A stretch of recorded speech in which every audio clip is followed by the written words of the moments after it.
Apa? Related din ni sa Nutrition Month gahapon.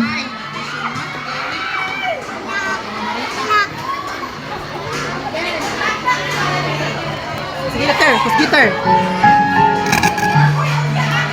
Sisimulan natin ang tulang ito, ang kantang napamulat sa iba't ibang gulay. Tumatak, umukit na sa bawat Pilipino. Ang munting kubo, ngunit puno ng buhay. Ang bahay kubo. Ang bahay kubo, nakatiray kalbo. Sino nga ba ang magtatanim dito? Uhaw ka na ba sa pag-ibig?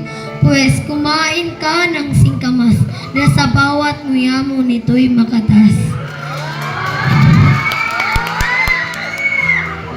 Talong, huwag husgahan, dahil sa kulon cancer ito'y panglaban, na hindi tulad mo na hindi lumaban, kaya iniwan basta-basta na walang kalam-alam.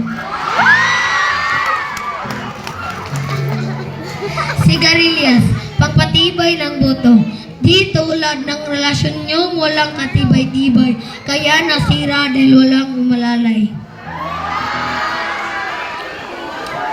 Mane, madalas kasama sa inuman, paborito ng sambayanan. Mabuti pang manino, madalas kasama, kayo walang kadalas-dalas.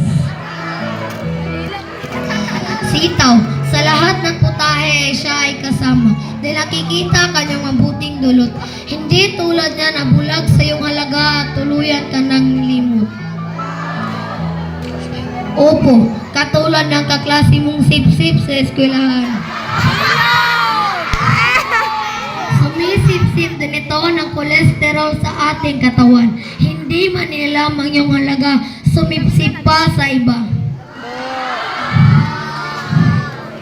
Kalabasa, ipakain sa taong iyong ipinapangarap upang kanyang mata lumina yung makita yung tunay na halaga.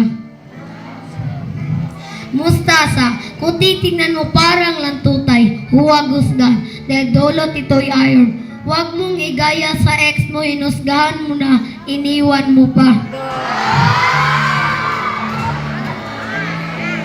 Sibuyas, kung ano ang sinabi ni Sibuyas, nung matapos mo akong saktan, tapos iiyak ka, igigisa mo ako sa luto mo, oo, igigisa kita, at pampabango at pampasarap ako, at wala nang higit pa sa relasyon nating dalawa.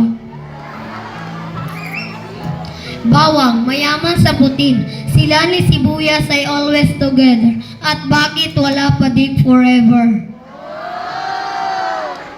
Sabi ng crush mo, kumain ka ng apple, tapos sa iba na pol. Kumain ka rin ng apple na hindi makamove on, habol ng habol. Karot, kumain ka ng karot para hindi ka umarot. Huwag kang sa taong paasa-asa at ang tanong, at bakit ka pa rin umaasa? Kumain kayo ng wastong pagkain upang makatulong ito pagpatibay ng buto. Hindi tulad niya na dumudurog lang sa puso mo.